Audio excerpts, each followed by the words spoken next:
Ilang sandali ang lumipas bago mapaupo ni Daddy si Mommy. Tahimik na ito pero alam kong humahanap lang ulit ng butas para makapanermon ulit. Ganun-ganun siya at madalas ang nauuwi kami sa tawa ng magkakapatid. Hindi kami nagtatanim ng galit kahit anong sermon ng ina namin dahil alam naming mali kami at tama siya. She just wanted what's best for her sons.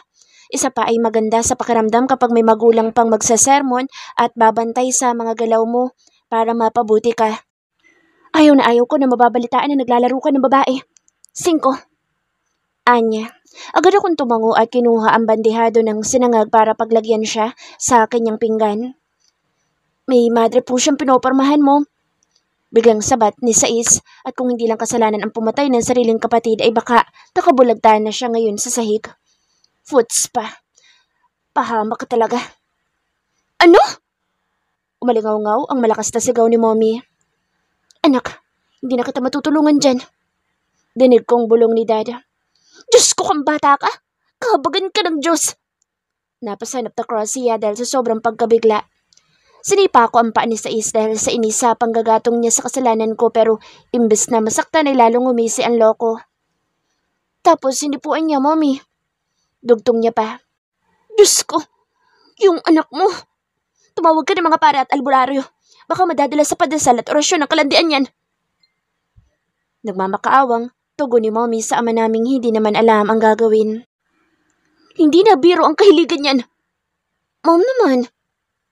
Pigil na pigil ang tawa ng dalawa. Si Sais ay napapahawak na sa tiyan at maluhaluhang tumatawa. Agad kong inabutan ng tubig si Mommy at inalo hanggang sa mahimasimasan. Nanlilisik ang mga matan tumingin muli siya sa akin. Dalhin mo dito ang babaeng tinutukoy ni Sais. Pinal na utos niya. Napakamot ako sa kilay dahil sa labis na frustration. Mom, huwag ka maniniwala sa kanya. Aksidente lang po na nahipuan ko siya. Apil ako dahil hindi ko gusto ang ideya na maghaharap ng babae sa mga magulang ko. Ipinangako ko sa sarili ko na ang babaeng ihaharap ko sa kanila ay siya ring ihaharap ko sa altar. Dalhin mo dito. Hindi ko hahayaan dumating sa punto na pati sa kristan at pare ay maisipan mong jowain. Asik niya. Napangiwi ako dahil sa mga sinabi niya. Hindi ko po alam kung saan siya hanapin. I told you, Mom, it was an accident. Maingat na pagpapaliwanag ko dahil kapag nagkamali ulit ako ay Armalite na ang kaharapin ko. No! Iharap mo sa akin ang babaeng yan. My goodness, son! What's happening to you? Napapasapo pa siya sa kanyang ulo at dibdib. Pinalakahan ko ng mata sa Sais ngunit nag-iwas lamang ito ng tingin. Ganon din si Shete na ngingisi-ngisi pa. Gustong-gusto talaga nilang napapagalitan ako. Palibhasa, minsanan lang at tungkol lang sa pambababae ko. Masisisi niyo ba ako kung ginagrab ko lahat ng opportunity? Sabi nga 'di ba, na mali ang palagpasin ng mga biyayang bigay ng Panginoon at ang mga babae ay biyaya rin. Sila naman ang lumalapit sa akin so ako bilang lalaki ay hindi tumatanggi dahil ayoko ring mapahiya sila. But sige 5. Ngayon mo suwayin ang ina mo. Kung gusto mo bukas, makalawa, paglamayan na ako. Maiyak-iyak niyang sagot. Don't say that. Sabay-sabay namin tugon kahit ang dalawa kong gunggong na kapatid ay hindi maipinta ang mukha. Ayaw na ayaw kong naririnig ang mga ganoong salita mula kay Mommy dahil parang nagpapaalam na siya o nagpapahiwatig na aalis na. Hindi ko kakayanin iyon at alam kong ganoon din ang nararamdaman ng mga kapatid ko. Pwede namang ibang babae na lang. Sa wakas ay sabat ni Shete. Ibang babae? Iyong mula sa mga bar na halos ebenta na mga kaluluwa at katawan? Yun bang gusto mong maging may bahay? Ganun ba mga klase ng babae na gusto mong maging ina ng mga magiging anak mo? Hindi agad ako nakakibo dahil alam kong hindi ang sagot ko. Kahit man hindi ako nagsaseryoso sa babae tulad ng ibang mga lalaki, ay pangarap ko rin namang makahanap ng babaeng mapapangasawa na desente, matino at mother material. Yung tipo ng babaeng mas pipiliin ang pumirmi sa bahay kaysa ang makipaghalubilo sa iba't ibang mga lalaki sa bar. Yung tipo ng babaeng simple at kung manamit ay hindi kabastos-bastos. Yung babaeng kapag nabuntis ay hindi aalalahanin ang body figure kundi ang kalusugan na magiging anak namin. At alam kong wala iyon sa mga bar na pinupuntahan ko. Hindi naman sa bababa ang tingin ko sa mga babaeng nagpupunta at inuumaga sa mga bar. Pero alam kong hindi iyon ang lugar na hanapan ng matinong may bahay. Dahil ang mga kababaihan doon ay saya at aliw ang hanap. Mom, kung hilingin niyo rin namang yung madre ang ihaharap ko sa inyo. Hindi rin naman yun sasama dahil halos nga tawagin lahat ng santo kapag lumalapit ako. Sagot ko dahil alam kong seryoso si Mommy sa kanyang gusto. Hindi ko mapigilan ang mapahilot sa noo ko dahil biglang sumakit. Sa lahat talaga ng topic, ang nakakapagpasakit talaga ng ulo ko ay ang usaping pag-aasawa. I know, I'm in the right age to settle down but I'm not ready yet. Sige, hindi ko ipagpipilitang iyon ang iharap mo sa amin pero gusto ko, bago sumapit ang anniversary ng daddy mo, ay may madala kang matanong nobya sa pamamahay na ito. May pinalidad na tugon niya, kaya mga kulang sa aruga ko mga kapatid ay nagngisian na naman. Naman, next week ng anniversary niyo. Hindi naman ganoon kadali maghanap at hindi ba't kayo pa nga nagsabi noon na hindi hinahanap ang pag-ibig dahil kusa yung dumarating? Apil ako. Tahimik lamang ang mga kasama namin pero baka sa mga mukha nila ang saya sa panggigisa sa akin. Bakit? Wala ba ni isa sa mga nakadate mo ang matino? Taas kilay niyang tanong. Napasimangot ako. Wala. Paano magkakaroon ng nakadate na matino o kung siya mismo hindi matino? Banat ni Sais. Romeo! Hindi ko mapigilang mura at bigla nala ako napangiwi dahil sa kutsarang tumama sa bibig ko. Binato ako ni Mommy. Naghahanap ka ng matinong babae pero ikaw hindi mo magawang maging matino? Ang unfair mo naman, kuya. Panggagatong ni Siete. Nakasimangot akong tumingin kay Mommy na puno ng pagmamakaawa ang mga mata. Mom, pwede naman sigurong sila nalang muna ang pahanapin mo na magiging asawa. Paglalambing ko dahil alam kong kahinaan niya ang paglalambing namin. No! Mariin niyang sagot. Lambing namin ang kahinaan niya pero siguro hindi ngayon. Ikaw mas matanda sa kanila kaya ikaw ang dapat na mauna bago mga kapatid mo. So, tulad ng usapan, before anniversary namin ng dad niyo. Natulala na lamang ako nang magpuna siya ng bibig at tumayo. Nakasunod lamang ang tingin namin sa pag-alis niya sa hapag. Good luck, son. Si daddy na tumayo na rin at bahagya pa akong tinapik sa balikat. Hindi ako nakasagot dahil tinalo ko pa ang pinagbaksakan ng langit at lupa. Para akong nakakita ng multo sa isiping maghahanap ako ng mapapangasawa. Wala sa plano ko iyon pero heto ako ngayon. Hindi ko na mababago ang isip ng Mommy dahil minsan lang siyang makialam sa mga desisyon namin sa buhay. Pero kapag nakialam siya, ay siguradong ang gusto niya ang masusunod. Naririnig ko na ang kalambang ng kampana. Pangaalas ka ni Sais. Sa lubong ang kilay na tumingin ako sa kanya at ang loko'y kinindatan pa ako. At ang sermo ng pari. Ani Siete na ngisi-ngisi sa akin. Pagtayo ko'y mabilis rin silang sabay na tumayo at malalaki ang mga hakbang na tumakbo papuntang second floor. Ang mga suot namin ay boxers at sando lang kaya naging mabilis sa mga galaw nila. Tumakbo rin ako ng mabilis para habulin sila. Kahit makakutos lang ako, pangganti lang sa mga panggagatong nila sa sermon ni Mommy. Malalakas sa mga tawa nila at bago ko pa maabutan ay nakapasok na sa sarili nilang kwarto. Napapadyak ako sa inis at napahilamos sa muka. Ay, hindi ako mag-aasawa. Never. Frustrated na ani ko at ang mga loko, dinig na dinig ko pa ang mas lalong paglakas ng mga tawa. Nakakunot ang noo at seryosong-seryoso ako sa pagtatype sa laptop ko. Yung yamot ko sa paghahanap ng babaeng pwedeng dalhin sa anniversary ni na Mommy ay dito ko ibinubuhos. Nakakainis dahil hindi ko na alam ang gagawin ko. Pati pagiging pogi ko, hindi ko na naasikaso dahil sa problema ko. My goodness, I don't even know where to find a material wife because I'm not even a material husband. Langiya, napapa-English na naman ako eh. Madami na namang may in love sa akin kapag nalamang hindi lang ako saksakan ng kapugian, matalino pa.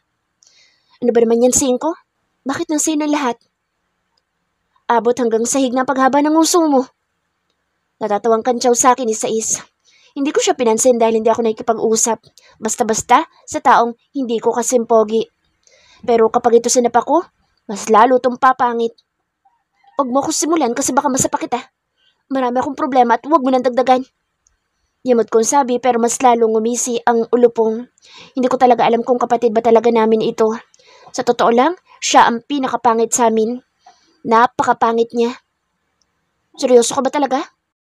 May pangangantsaw pa rin sa boses at ngisi niya. Alam kasi nila na kapag may problema ako at hindi ko alam ang solusyon, ay talagang madali akong mairita. Tanong mo, mamaya sa kamao ko, kapag nasa pakitang pangit ka. Inirapan ko siya at muling itinuon ng atensyon sa laptop ko. Hindi ako makapag-focus sa ginagawa ko na mas lalong nagpapairita sa akin. Lumilipad ang isip ko dahil totoong natatakot ako kay Mommy kapag hindi ko nasunod ang gusto niya. Napakabait ni Mommy pero kapag nagalit walang sinasanto. Kaya nga, napalaki sila ng matino kahit puro lalaki dahil talagang batas ang mga salita niya. Sila lang ang napalaki ng matino dahil ako, lumaking macho at gwapo lang pero hindi matino. Ilang araw na lang at anniversary na ni na Mommy. Parang bulkang nag-alburuto ang isip ko dahil sa usapang binuksan ni Sais. Ayoko ngang pag-usapan iyon dahil nawawalan ako ng pag-asang lutasin. Huwag mong ituloy. Kung ayaw mo magtapos sa pagiging magkapatid natin, itatakwil kita. Madali lang sa akin yun, total allergic ako sa pangit. Sige, subukan mo.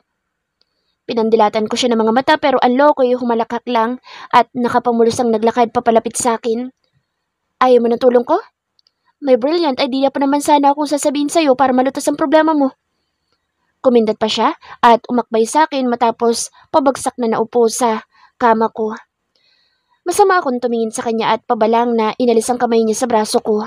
Hindi ako nagtitiwala sa kanya dahil kung ako hindi pwede pagkatiwalaan sa babae, siya naman hindi pwede pagkatiwalaan sa mga ideya. Dahil mas malala pa ang isip nito sa mga pasyente sa mental hospital ni Siete. Siguro akong malulutas ang problema mo. Imbes na magmukmuk ka dyan, pakinggan mo muna ako. Malay mo magustuhan mo ang suggestion ko. E di ayos. Nakangisi pa din siya. Ilang saglit ako napatulala dahil iniisip ko mga sinabi niya. Ako kasi wala talagang ideya sa pwede kong gawin, lalo't busy ako at may kailangan tapusin. Pero hindi talaga pwedeng pagkatiwalaan ng pangit na ito sa ganitong usapan. Naalala ko noong elementary kami, wala akong project at may chance na bumagsak ako kaya panay, pamomroblema ko. Saktong dumating siya at sinabing may plano siya para hindi ako bumagsak. Akala ko matino kaya isinagawa namin ang plano niya. Hindi na ako nagtanong kung ano dahil malaki ang tiwala ko sa kanya dahil magkapatid kami. Ayun, nagulantang na lang ako nang pumasok siya sa office ng teacher ko at binuhusan ng gasolina ang lahat ng papeles doon, pati na ang mga projects ng iba kong kaklase. Tapos, hinagisa ng posporong may apoy. Ang masaklap yung huling salitang binitawan niya. Sabihin mo nagpasa ka at nasama lang sa nasunog. Tapos, nakapamulos siyang naglakad paalis na tila si Cesar Montano noong gumanap na bullet. May paapoy na effect sa likod niya at taas noong naglalakad paalis. Marami pang sumunod na mga pangyayari noon. Lahat, akala ay matino ang pag-iisip niya dahil sa lahi namin pero ang totoo, may sayad mag-isip. At kung papayag ako sa ideya niya ngayon, siguradong mapapahamak ako. Ano? Game? Pero wala na talaga akong maisip na solusyon. Tumingin ako ulit sa pangit niyang muka, baka kasi this time may magawa siyang ipagpapasalamat ko at hindi ikasusumpa na sana hindi ko na lang siya naging kapatid. May saltik ang utak nito. Napabuntong hininga ako bago binalik ang tingin sa laptop ko. Isalaysay mo muna sa akin ang ideyang naiisip mo. Mahirap na, mabuti yung sigurado. Baka matakwil ako ng nanay ko. Napaka-easy. Anya at hinablot ang laptop ko na ilang ulit kong ikinamura. Hawakan mo na lang lahat, wag lang to. Kulang ang buhay mo para bayaran at palitan ang mga documents na laman nito. Inis kong inagaw sa kanya ngunit may pag-iingat sa laptop ko. May sa demonyo ang kamay nito sa totoo lang. Paano natin gagawin ang solusyon sa problema mo? Nakangisi pa rin siya. Hindi ko sinabing yung ideya mo ay solusyon agad sa problema ko. Pakikinggan ko muna. At kung dapat mang gumamit ng laptop, ako ang gagawa. Sabihin mo lang sa akin. Itatakwil kita, makita mo. Binatukan ko siya dahil sa panggigigil ko. Okay. He shrugged. So bale, gagawa tayo ng criteria or list ng karakteristik ng isang material wife. Panimula niya. Tumaas naman ang kilay ko at hinintay ulit na magsalita siya. Tapos gagawa tayo ng page sa Facebook. Mas maganda kasi doon dahil marami ang audience at ipopost natin ang criteria na iyon at maglalagay ng headline na Material Wife for her. For sure, madaming interesado kapag nalamang ikaw ang naghahanap. Mukhang tuwan-tuwa siya sa sarili niya habang ako'y mas lalong nayamot.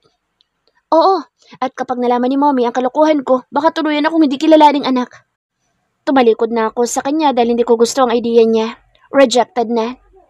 Ipa-private natin ang post at sasiguraduhin hindi aabot kay Mommy. Pwede naman natin gamitin ang connections natin or nila kuya. At least, kasi kapag nag-set tayo ng criteria ay siguradong pasok sa gusto ni Mommy na babae. Anya pa at halatang gusto na pumayag ako. Hindi ko talaga tatanggapin ang idea niya dahil siguradong mas lalala ang problema ko. Hindi. Hindi. Mag-iisip ako ng iba. May ibang paraan pa, ko. Tiwala lang. Lalagay ko. Malaki ang boobs and butt. Nakangising sabi ko at mabilis na nag-type. Ano ba yan? Material wife ang hanap natin, hindi porn star. Komento ni Sais. Sinapo ko siya dahil sa lakas ng boses niya. Nagsaset na kami ng standard ng isang material wife. Sa pag-uusap namin kanina, ang ending ay napapayag ako dahil wala na akong ibang option. Ilang araw na lang anniversary na ni ng mommy at ito ang pinakamadali. Magdadasal na lang ako mamaya na sana'y pagpalain ako sa kapahamakang dala ni Sais.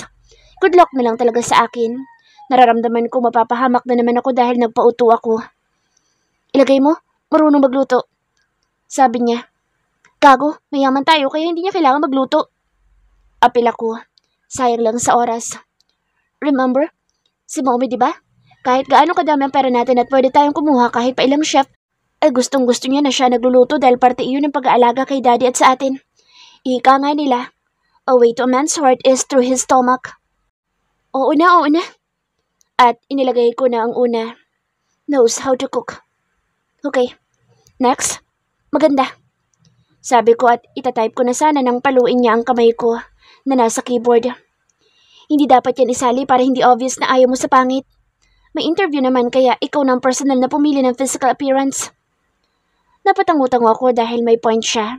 Kahit papaano naman may silbi siya. Ilagay mo? Knows how to do household chores. Anya, napasimangot ako at inirapan siya. Tapatin mo nga ako.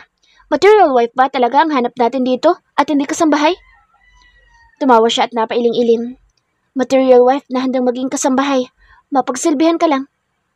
Oo na. Wala na naman ako nagawa dahil palaging tama ang sinasabi niya. Gustong-gusto talaga ng ulpong na ito na palaging idea niya na susunod. Handa siyang makipagpatayan para doon. Number 2. House to do household chores. Pagbigyan mo ako ngayon. Seryosong sabi ko bago mag-type. Sex expert. Napangisi ako dahil gustong-gusto ko talaga ang babae magaling sa kama. Gusto ko, yung kahit hindi ko naturuan, alam na ang gagawin kapag nandoon na kami. Ayoko naman tulungan ka. Seryosong tugon ni Sais kaya pinaningkitan ko siya ng mga mata. Bakit na naman ba ha? Ikaw ang nagsuggest nito. Buti nga tinanggap ko kahit alam ko mapapahamak ako. Napakamot siya sa ulo.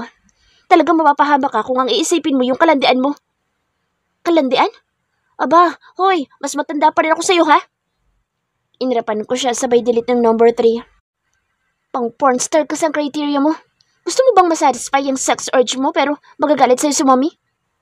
Hindi ako nakakibo. Ako ang matanda sa amin dalawa pero kung umasta siya ay parang ako si 7. Bibinggo na talaga sa akin ang pangit na ito. Nasasagad na ako. Mabuti sana kung mani siya na nasasarapan ako kapag sinasagad. Kapag natapos ko itong problema ko, tuluyan ko na talaga siyang itatakwil bilang kapatid. Nakakapanggigil. Madali akong mairita ngayon dahil pati sex life ko'y kinakapos dahil sa problema kong ito. Nakaka-high blood kaya ang walang extracurricular activity. Basta, huwag nating isasali dito ang kahit na anong related sa physical appearance. Inner beauty is a must. Anya, katarantaduhan yan. Paano makikita kong inner beauty nga? Meaning nasa loob. Unless kung huhubaran. Inis kong tugon at hindi na ginanahan na mag-type dahil hindi naman tanggap lahat ng suggestion ko. At least, hindi tayo titingin sa ganda lang. Mas lalo ako nairita. Kalokohan niya ng mga lalaki na hindi raw tumitingin sa physical appearance ng babae. Ang totoo, mas madali nilang magustuhan ng babae at sexy at yung inner beauty na yan, isinusunod na lang nila yan. Pero ang totoo, hindi ka liligawan kung hindi nagandahan sa'yo. Ikaw ba, kung pango at pangit ang babae, maliligaw ka agad? Ha? Maliligaw ka kung hindi napipis ang mata mo sa panlabas niyang anyo? Sa panahon ngayon, imposible na yan. Kung noon siguro, pwede. Hindi na siya nagsalita pa. Isa pa, totoo naman kasi talaga ang mga sinasabi ko. Yung mga lalaking hindi raw tumitingin sa ganda ng babae, kagaguhan yan. Lalaki rin ako at aminado akong hindi ako na-attract sa hindi maganda. Pero kung pag-ibig talaga ang tumama sa'yo, siguro, maaari. Pero kung ganitong naghahanap lang through criteria, ay napaka-imposible. Nakikita ba agad ang inner beauty sa isang tingin lang sa tao? Hindi. Ikaw na nga lang maglagay ng gusto mong standard tapos babasahin ko na lang mamaya. Dahil hindi tayo matatapos kung panay talo natin. Dumapa ako sa kama at nagpahinga. Ingatan mo yung laptop ko kung ayaw mong mapatay kita. Oo na. Dinig kong sagot niya. Pumikit ako dahil doon ko lang nararamdaman ang pagod sa halos 3 araw na pagbababad ko sa harap ng laptop. Mabilis ako napadilat dahil sa imahe ng malaanghel na mukha ng babaeng bumungat sa pagpikit ko. Napailing-iling na lang ako at hindi na ulit pumikit pa dahil sa bawat pagpikit ko ay ang nakangiti niyang mukha ang nakikita ko. Anong oras daw ba gaganapin ang anniversary ni na Mommy? Tanong ko, kay Sais para malibang naman ang isip ko. Ayoko mag-isip dahil nakakapagod.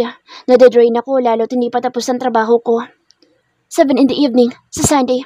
Paniguradong marami na naman tao. Antang mo talaga. Malamang maraming tao dahil party yun. Ay, ang bobo mo talaga.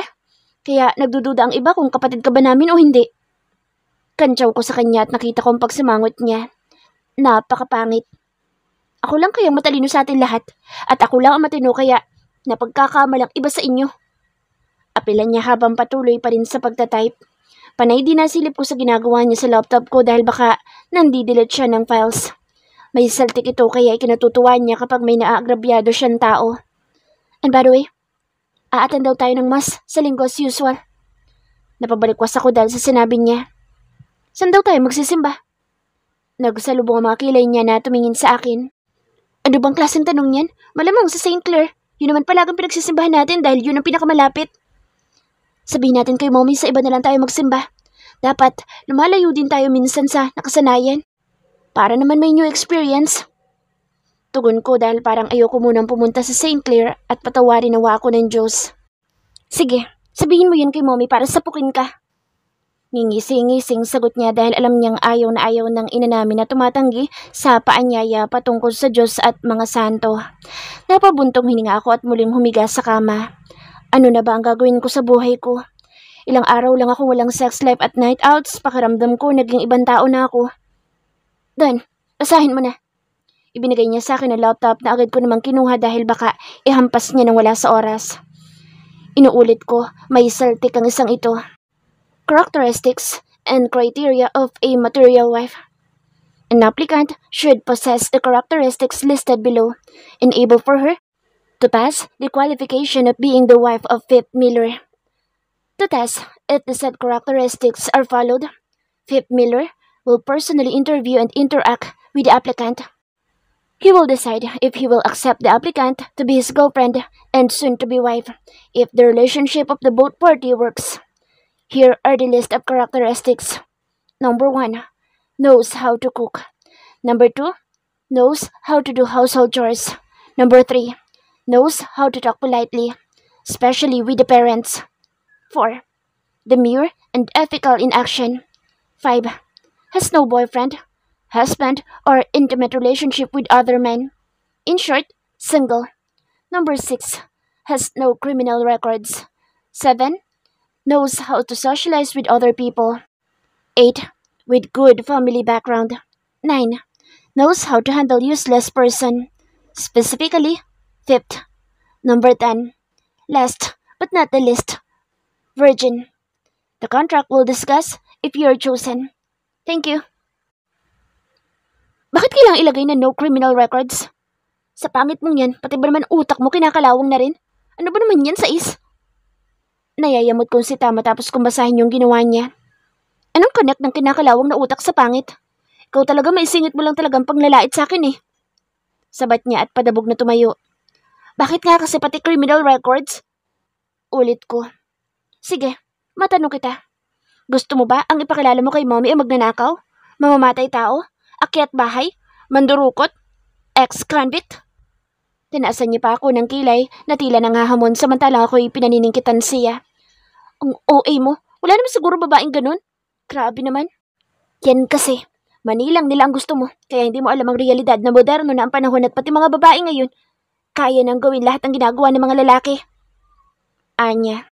O sige, tama ka na. Pero bakit nilagyan mo nitong dapat virgin at nakakapslak pa talaga? Ngumisi naman siya ngayon. May saltik talaga ito. Para hindi mo makasex. Ayaw mo sa virgin, di ba? Para walang hassle. Material wife ang hanap natin dito at hindi ko naman sa nilalahat. Pero para sa akin, sa ganoon natin makikita kung tamang babae makukuha natin. Doon ako napatangu-tango. Tama siya.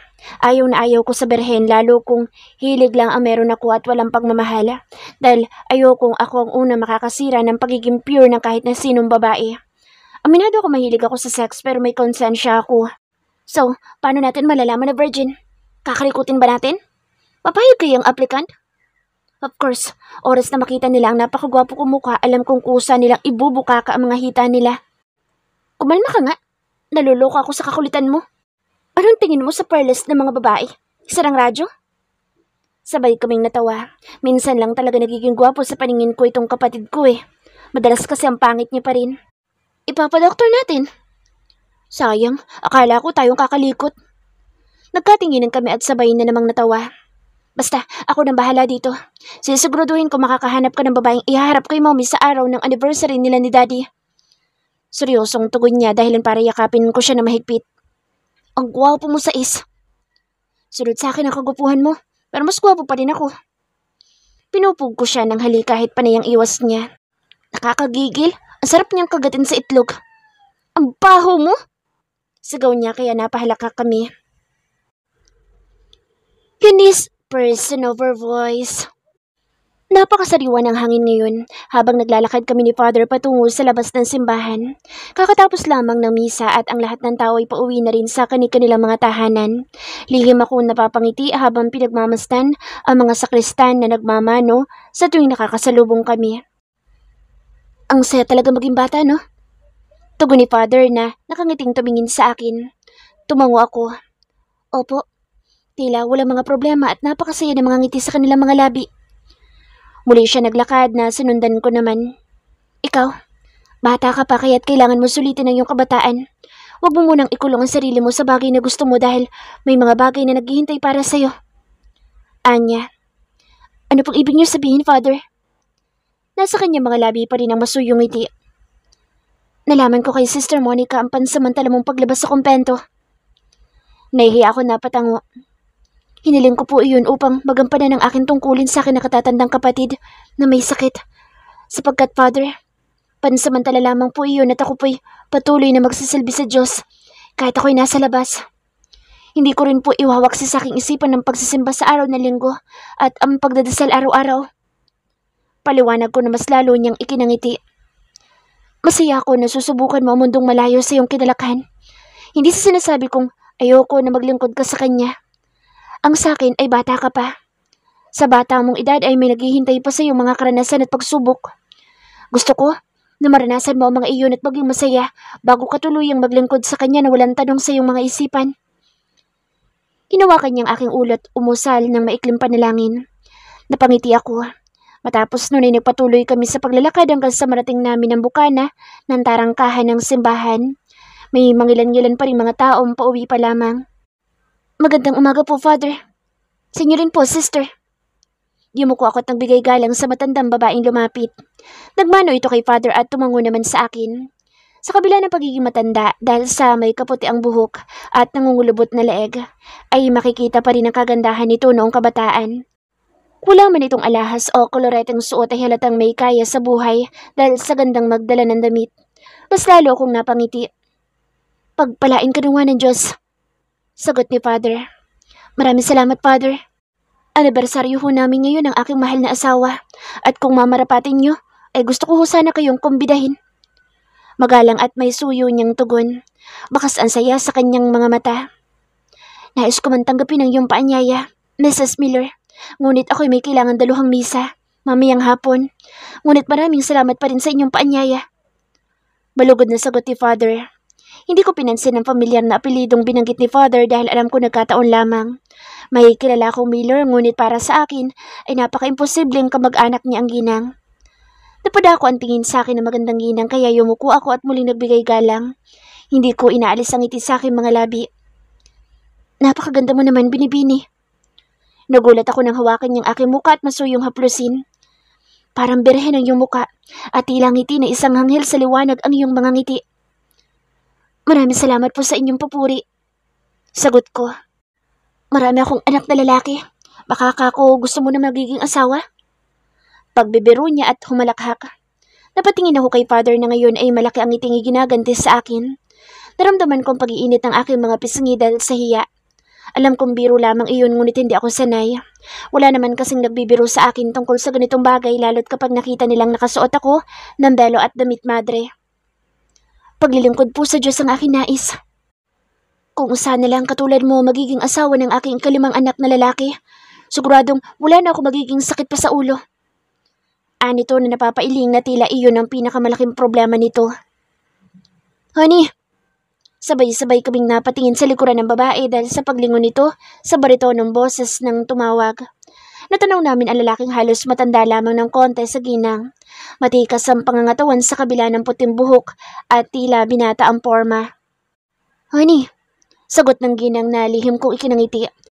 Ang makasaksi ng ganitong relasyon na mag-asawa ay kinalulugod ko at nagbibigay sa akin ng labis na tuwa. Ngunit unti-unting naburang aking ngiti at halos pangatugan ako ng tuhod nang makilala ang isa sa 3 lalaking kasama ng asawa ng ginang. Mabilis akong yumuko upang itago ang aking muka. Mommy, dinig kong tugon ng isang lalaki. Ito ba ang sinasabi ng ginang ng mga anak niya? Kung ganoon ay posibleng anak niya rin, si Mr. Phip Miller?